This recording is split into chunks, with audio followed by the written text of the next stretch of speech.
Hello, good morning, good day, good afternoon, good evening, wherever you are, wherever you're watching this from. It's your boy Benjamin Aruyame Eshimia Bilo.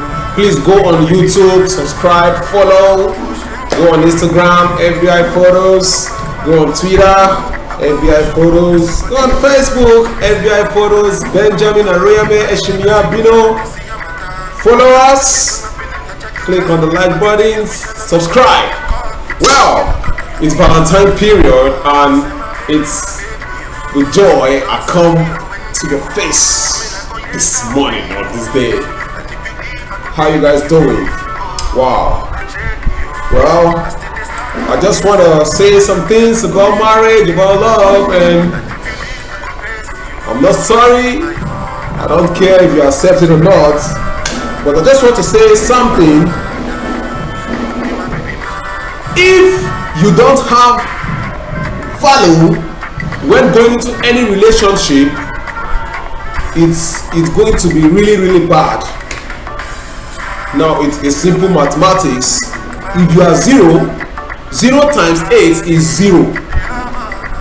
If you are a 1 times 8 is 8. You add nothing. But if you are a 2, a 4, a 5 times 8 is 40, 2 times 8 is 16. There is an exponential growth or an exponential effect on that relationship. So before you go into any relationship, build value on yourself. When you have built value, then you can be valuable. You can be valuable. You can be valuable to the person you are going into a relationship with. Now, why does marriage fail? Quickly. Number one reason why marriage fail is 90% of marriage are built on deception. Quote me anywhere. According to Pastor Omakole Shoria, I've been listening to him for like 3 days now. He's been sharing lessons from his journey. He's celebrating 50th birthday. And one of the reasons he said marriage fail is 90% of marriages are built on deception, and it's true. I believe it. Now let me give you the scenario. When as a guy you want to ask a lady out, or you see a girl you like, one thing the society have taught us is that to woo a lady, you must woo her on her own terms. You must woo her on her own terms. You must forget about who you are. You must forget about who you are. You must woo her on her own terms. You must forget about what you want and focus on what she wants. Because it is when you focus on who she is and what she wants that she can now in turn reciprocate it back to you. Then you're not like, wow, we are in a relationship. But don't forget the bottom line. You forget about who you are, forget about what you want, and you forget about your taste, you forget about your sense of awareness, and you focus on her. You focus on her taste, you focus on her sense of romance, you focus on everything that concerns her, and you do everything in your power to meet it.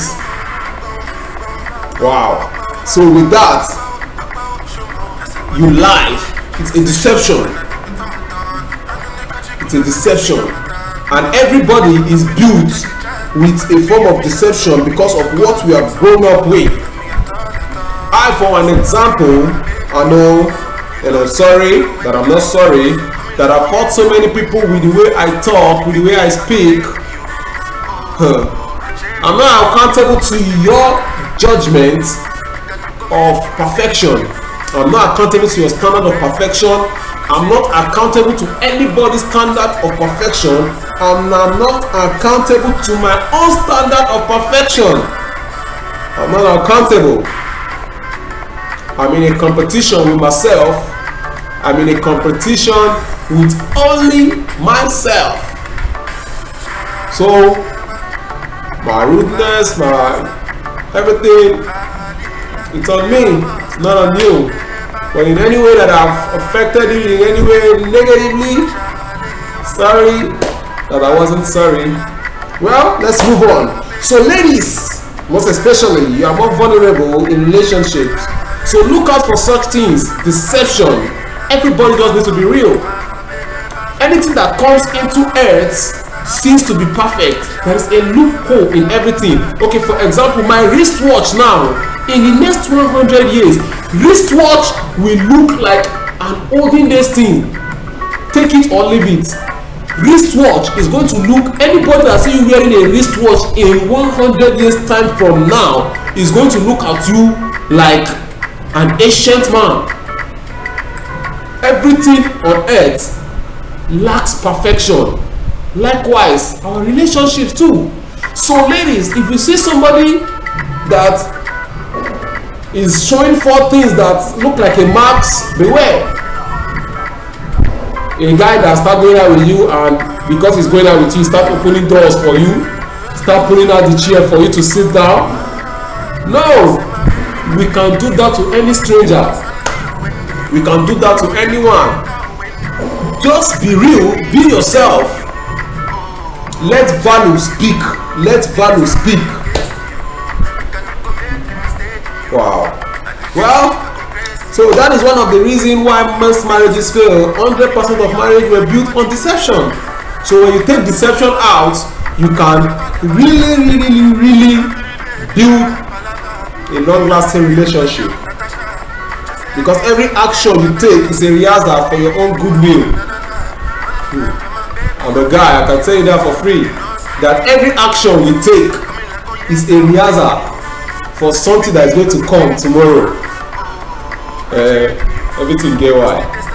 Number 2 reason why marriage fail is we don't know how to deal with familiarity. You know, the saying goes that familiarity builds contempt. We don't know how to deal with familiarity. That is another reason why marriages fail, because nobody can nobody can give a perfect behavior, nobody can supply a perfect behavior. So we should just learn to be at peace. Now, what is peace? Peace is not the absence of strife, peace is not the absence of quarrel, peace is not the absence of issues.